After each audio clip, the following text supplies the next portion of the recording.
Have you ever wanted to do something in your landscape, but you put it off because it either cost too much money or it was going to take way too much time? Well, I'm just going to give you some encouragement today that you do have a lot of time and you can actually do some things in your yard that don't cost a lot of money by recycling and repurposing what you have. So that's what we're going to talk about today.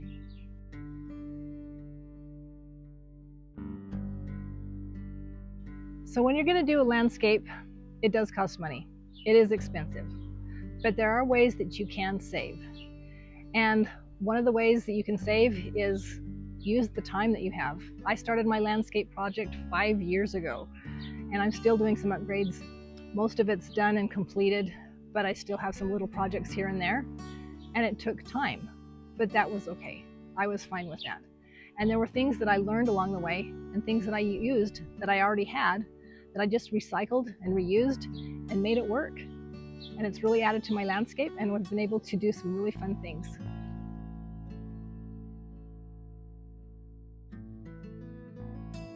One of the things we've done is we reused the retaining blocks that we had around the tree before. So you can see we had to remove them when we removed all of the grass, but we were able to have enough to create 2 retaining walls and add a lot of depth to our yard. So that was a lot of fun to be able to reuse those.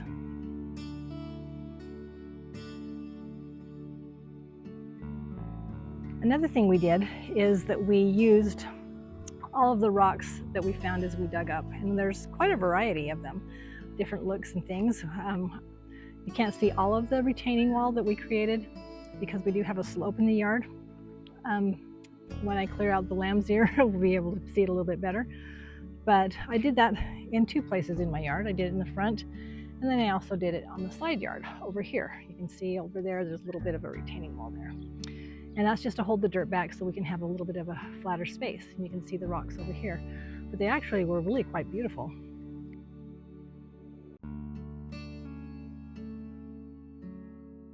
Another thing we did with the rocks is just use them as a focal point. Just using them in the yard. You can see over there, there's several of them. I've got some in other areas of my yard.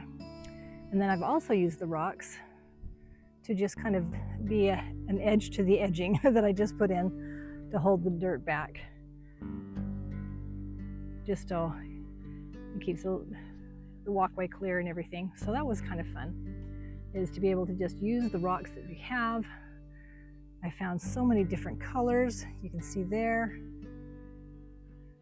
Just the variety and the beauty of rocks is just so much fun.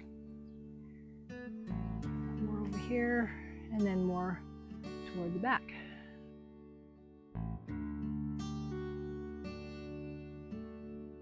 So another thing we've done is we had to put an edging along here because there is quite the slope. And when I wanted to create this little patio back here, we needed kind of a barrier there. So these pavers I actually got, oh man, over 25 years ago maybe, from my in-laws. And we had used them in the backyard.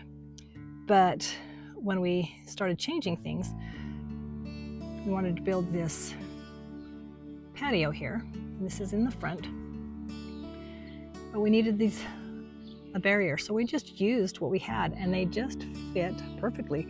Some of them were broken, and we just put them in there. And I want to show you back over here too, that we needed this fence here. Behind here is my garbage cans.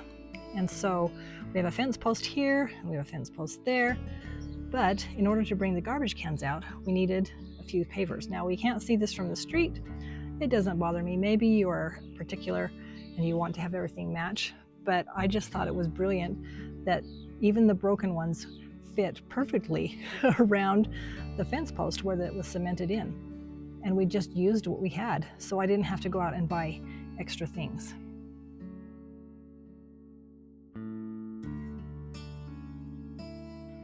This is another shot from just a different angle to just show the little patio. A lot of those pavers we just gathered from that we had already had. You can see we had different colors, so we just made a patchwork of that and just kind of a pattern through that. So things for me don't have to match. My philosophy is if nothing matches, everything matches. So we've kind of taken that philosophy. But you can also see that fun little bench there that we painted. It does need to be repainted again, but right now it's working, and the grandkids and I love to come out and sit there. We eat ice cream cones and just enjoy looking at the garden and the life that's out here. That actually came from my parents' house. So that is probably, oh gosh, over 30 years old. And it just has been working just fine. So we had no need to go out and get a new one or pay any extra money for that. I just used what we already had.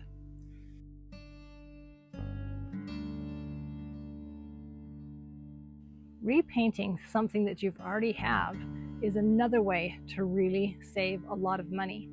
I got this metal table and this lounge chair from my mother when we moved into this house, and that was about 37 years ago. So it was a long time ago, and they were originally white and they were rusted, and I was able to paint them over and just create something that was just uniquely mine, and I love that. This is a little stepping stool that I actually got at a yard sale when my girls were just little, and they used it for years and years to get up to the sink in the bathroom. And it also converts, when you pull this back, it goes into a little chair. And so they loved this. And so just by putting an extra coat of paint on it, it made it completely new, looks completely different, and it's ready to go.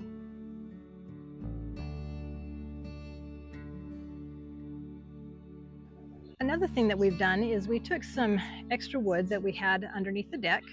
I always have a little bit of lumber there in case we need to use it.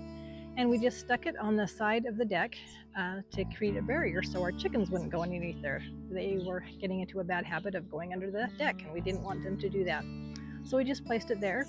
It's working just fine, and maybe someday I'll decide to put something a little prettier there, but for right now it works just fine.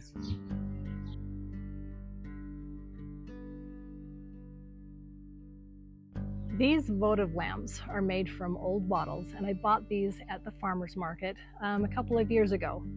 And I finally got ready to put them up when I found some chain that was in my garage that I had used on another project, and I had just saved it and put it away. I also had these hooks, you can see up there. They were left over from a door organizer that I had bought, and I didn't need the extra hooks, and so I had just saved those in my garage in a drawer. And when I got the lamps, I thought, oh my goodness, those chains will hang perfectly on those hooks that I've already got. So just reusing what I already had has created a really beautiful thing on my deck.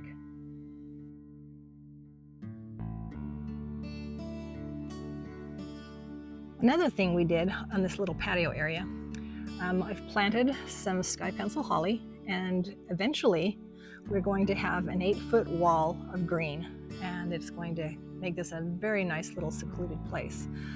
But until then, I have my neighbor's driveway that is right next to it. So we wanted it to still feel secluded. So my little granddaughters and I went to the dollar store, and we got some little hula skirts so this whole little thing here gives us a little bit of seclusion, makes it feel like a room, and we built that here. But you can also see that I also used behind here the temporary fencing. I use this for my chickens when we have new little chickens that we need to integrate with the big chickens, and we need to transition them. But this is just stuff I grabbed out of my shed, and we're able to use it. And so for a temporary thing, it's just perfectly fine. and it doesn't make it feel so open to the rest of the neighbor's yard, and so it feels a little bit secluded.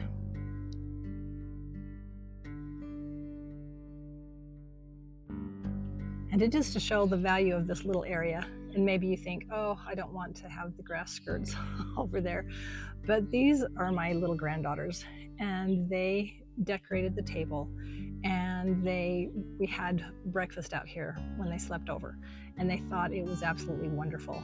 We were able to pick strawberries from the garden. We had strawberry waffles, and it was just wonderful. They had a great time just decorating and eating and enjoying this space. So I invite you to be creative with the things that you do in your landscape, and don't be afraid to repurpose and reuse things. Not everything has to be new, and it's the experience you're looking for anyway. I think of my grandchildren and how they just loved eating breakfast at that little bistro table on the patio, and the fact that I had used old pavers as a retaining wall to hold up the patio on that slope didn't matter to them at all. It was the experience. And that's what you're trying to create in a landscape, is experiences for your family. What do you want your landscape to feel like? What do you want it to do for you? It's not about status. It's not about impressing the neighbors. It's about living your life and with intention and being responsible for the things that you use. So enjoy the journey. Be creative. And remember, keep growing.